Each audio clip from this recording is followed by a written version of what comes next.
Welcome to all. Now we are going to see the salient features of the Indian Constitution. The Indian Constitution was adopted by the Constituent Assembly on 26th November 1949 and came into force on 26th January 1950.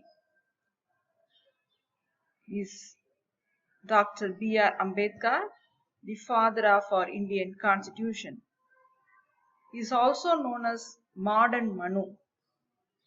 The Constitution of India was handwritten and calligraphed both in English and Hindi. The Indian Constitution is called the bag of borrowings. B.R. Ambedkar had a major role to play in the formulation of the Indian Constitution. It's the longest written constitution, containing 447 articles and 12 schedules. Originally 395 articles, later it was increased. The present constitution consists of the following: the preamble, then 25 parts, then schedules 1 to 12. Now let us see the preamble. It can be considered as the soul of our constitution. It's just a prelude to the constitution. We, the people of India, having solemnly resolved to constitute India into sovereign, socialist, secular, democratic republic and to secure to all its citizens justice, social, economic and political, liberty of thought, expression, belief, faith and worship, equality of status and opportunity, and to promote among them all fraternity, assuring the dignity of the individual and the unity and integrity of the nation. In our Constituent Assembly, this 26th day of November 1949, do hereby adopt, enact, and give to ourselves this Constitution. The Constitution provides for a parliamentary form of government. The President is the nominal head, the Prime Minister is the real head. A federal polity with a unitary bias, the division of powers between center and the state. There are three lists: the union list, state list, and the concurrent list. Single citizenship. Citizens belong to the Indian Union and not to any state. That is, we are all Indians. More flexible than rigid. The Parliament has been given the power to alter or modify, that is, amend many of the provisions of the Constitution by a simple majority. Universal adult franchise. This is one of the most revolutionary aspects of Indian democracy. 18 years of age can vote in the election.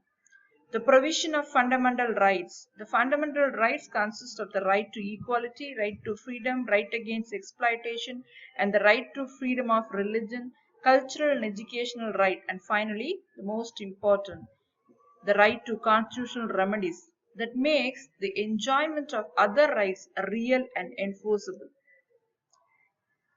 Directive principles of state policy. They are instructions or directives from the Constitution to the state and the government.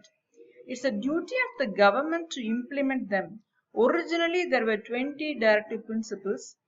There should not be concentration of wealth and means of production to the redressment of common men. There should be equal pay for equal work for both men and women. Workers should be paid adequate wage. Weaker sections of the people, scheduled caste and scheduled tribe people should be given special care.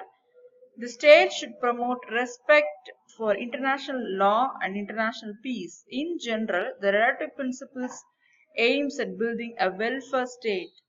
Fundamental duties: to abide by the Constitution and respect the ideals and institutions, the national flag and the national anthem, to uphold and protect the sovereignty, unity, and integrity of India, to defend the country and render national service, to protect and improve the natural environment, to safeguard public property, and to adjure violence.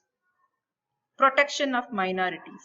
The Constitution has provided for a system of reservation of seats for cultural minorities in all spheres of life. This is, however, a temporary provision, and it has been mentioned in the Constitution that As soon as it is felt that these minorities have come at par with other sections of society, this reservation will cease to exist.